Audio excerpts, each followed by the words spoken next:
एक व्यक्ति को रास्ते में यमराज मिल गए। वह व्यक्ति उन्हें पहचान नहीं सका। यमराज ने पीने के लिए व्यक्ति से पानी मांगा। उस व्यक्ति ने बिना कोई प्रश्न किए झट से अपनी थैली से पानी निकाला और उन्हें दे दिया। वृद्ध ने कृतज्ञ होकर जल पिया और फिर कहा, वत्स, मैं यमराज हूं। आज तुम्हारी आयु पूरी हो चुकी है और मैं तुम्हारे प्राण हरने आया हूं। यह सुनकर व्यक्ति का चेहरा सफेद पड़ गया। हृदय कांप उठा। डर के मारे उसके पांव लड़खड़ा गए। लेकिन यमराज बोले, डरो नहीं, क्योंकि तुमने मेरी प्यास बुझाई है। अतः मैं तुम्हें एक विशेष अवसर देना चाहता हूं, तुम्हारी किस्मत बदलने का मौका।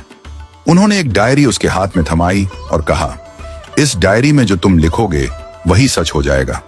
तुम्हारे पास ठीक 5 मिनट का समय है। जितना चाहे लिख लो, पर ध्यान रहे केवल 5 मिनट। इसके बाद समय समाप्त हो जाएगा और डायरी मेरे पास लौट आएगी। व्यक्ति का भय थोड़ा कम हुआ। वह सोचने लगा, अब तो मेरी किस्मत मेरे हाथ में है, मैं सब कुछ बदल सकता हूं। उसने जल्दी जल्दी डायरी खोलनी शुरू की। पहला पृष्ठ देखा। वहां लिखा था, तुम्हारा पड़ोसी रामदीन कल लॉटरी जीतकर करोड़पति बनने वाला है। व्यक्ति को ईर्ष्या हुई। उसने लिखा, रामदीन की लॉटरी रद्द हो जाए, वह गरीब ही रहे। दूसरा पृष्ठ लिखा था, तुम्हारा मित्र रघु चुनाव जीतकर मंत्री बनने वाला है। व्यक्ति ने लिखा, रघु चुनाव हार जाए, उसे अपमान झेलना पड़े। तीसरा पृष्ठ, तुम्हारा छोटा भाई विदेश जाकर बड़ा व्यापारी बनने वाला है।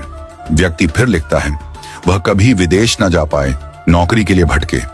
इस प्रकार वह एक एक कर पृष्ठ पलटता रहा और हर पन्ने पर दूसरों की खुशियां मिटाने लगा।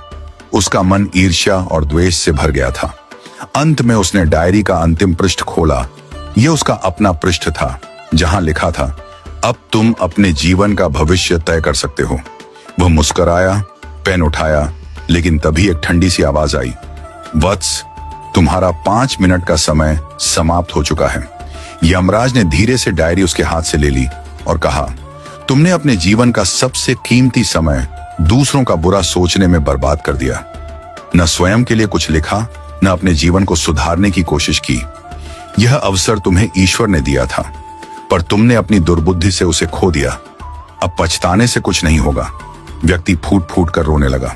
हे यमराज, एक मौका और दीजिए, बस एक बार। यमराज शांत स्वर में बोले, वत्स, समय और अवसर दोनों यदि एक बार निकल जाएं तो फिर लौट कर नहीं आते। यही सत्य है, यही धर्म है। और फिर यमराज अदृश्य हो गए। समय अनमोल है, इसे सोच समझकर उपयोग करो। ईर्ष्या और द्वेष जीवन को नष्ट कर देते हैं। यदि ईश्वर तुम्हें कोई शक्ति या अवसर देता है तो उसका उपयोग अपने और दूसरों के कल्याण के लिए करो। दूसरों का बुरा चाहने से तुम्हारा भला नहीं होता।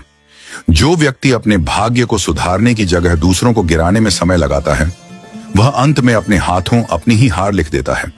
सच्चा मनुष्य वह है जो अवसर मिलते ही प्रकाश की ओर बढ़े, न कि अंधकार में दूसरों को ढकेलने लगे।